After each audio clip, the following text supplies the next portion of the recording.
Call the meeting to order, this being the 31st meeting of the Standing Committee on Justice and Human Rights, and pursuant to the order of reference Wednesday, February the 15th, 2012, Bill C-304, an act to amend the Canadian Human Rights Act, protecting freedom. And this morning we have the sponsor of the bill, Mr. Storseth, the MP from Westlock, St. Paul.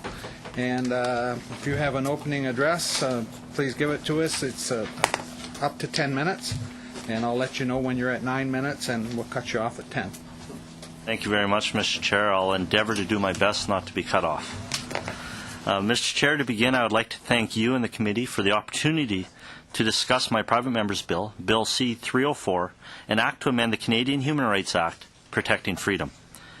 This is an issue which has been near and dear to my heart for a number of years, and I am thankful to have received support from a large number of my colleagues, as well as numerous media outlets, and most importantly, Canadians, on this important and often overlooked issue. This bill, C-304, will help protect and enhance our most fundamental freedom, the freedom of expression. Without freedom of expression, one must ask themselves, what value does the freedom of religion or freedom of assembly hold? Freedom of expression is truly the bedrock upon which all other freedoms are built, and Section 13 directly erodes this fundamental freedom. Section 13 of the Canadian Human Rights Act has been a contentious topic for a number of years, and it has been widely acknowledged that it impedes upon Section 2B of the Charter of Rights and Freedoms, which states that every individual has the fundamental freedom to the freedom of thought, belief, opinion, and expression, including the freedom of the press and other media of communication. This confliction between Section 13 of the Canadian Human Rights Act and Section 2B of the Charter was reaffirmed in 2008 by Professor Richard Moon, who was handpicked by the Canadian Human Rights Commission to review the Act, when he stated on page 31 of his report that the principal recommendation of this report is that Section 13 be repealed so that the censorship of hate speech is dealt with exclusively by criminal law. It was reaffirmed once again in 2009 by the Canadian Human Rights Tribunal itself, which found Section 13 to be unconstitutional. Over the past few months, I have had many opportunities to attend a number of conferences, annual general meetings, to discuss my private member's bill and the implications of the repealing of Section 13 with Canadians across our country. Most people are astounded when they hear that our fundamental freedoms can be overruled by a quasi-judicial body that feels something you said was likely to have exposed another individual or group to hatred or contempt. Canadians find it difficult to believe that such a loosely written and vague law has the power to undermine the fundamental rights that Canada so proudly bases its democracy upon, which men and women have given their lives in defending. While Section 13 of the Canadian Human Rights Act may have been implemented with well-meaning intentions in an effort to combat discrimination and hate speech, its implications reach much, much further.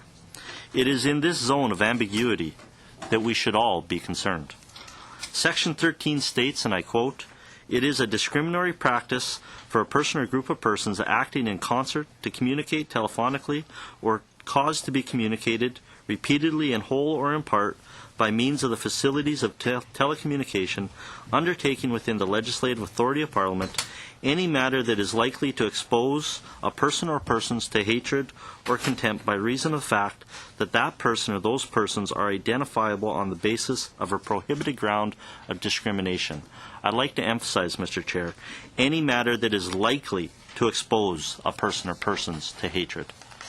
And subsection 2 goes on to extend this law to matters that are communicated by means of a computer or the Internet. What this really means is that the Canadian Human Rights Commission and Tribunal only have to feel that you are likely to have offended someone. This is not a narrowly defined legal definition that would be far more appropriate. Under Section 13 of the Canadian Human Rights Act, truth is not a defense. Intent is not a defense. You no longer have the right to due process, the right to a speedy trial, or the right to an attorney.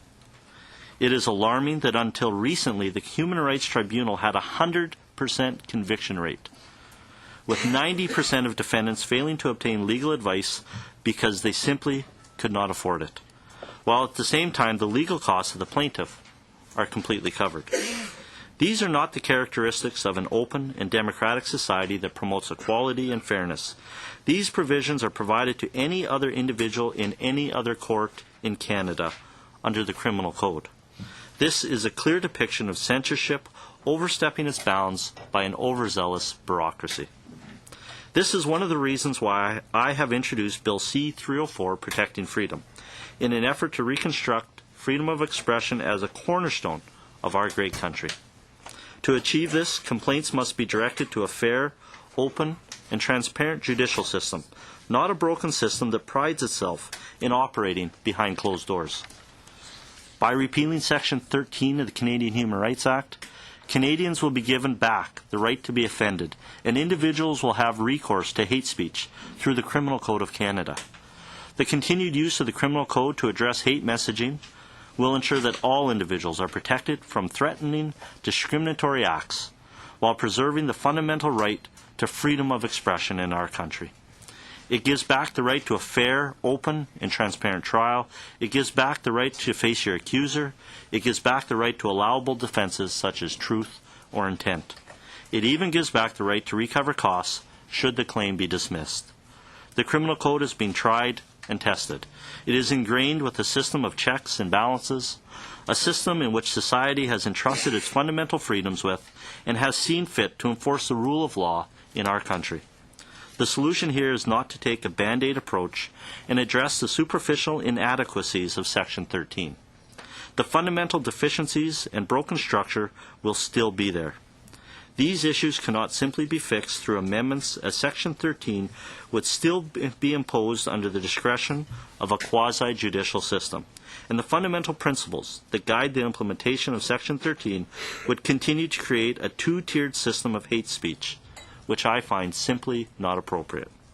I believe the solution is to use the laws we already have and to provide authorities with the tools and support necessary. This step will ensure the successful transition in which true democracy and freedom of speech can thrive so that society can continue to grow and adapt peacefully. It is through freedom of speech and expression that we change governments, or not in the case of Alberta last night, not through riots and revolts. It is how we test societal norms and successfully develop. It is through freedom of expression that we have shaped and will continue to shape our great nation. I would like to challenge this committee to look beyond the intent of Section 13 of the Canadian Human Rights Act and truly examine its structure and implications and consider what we as a free and democratic society are willing to give up. Thank you for your time. I look forward to your comments and questions, and God bless.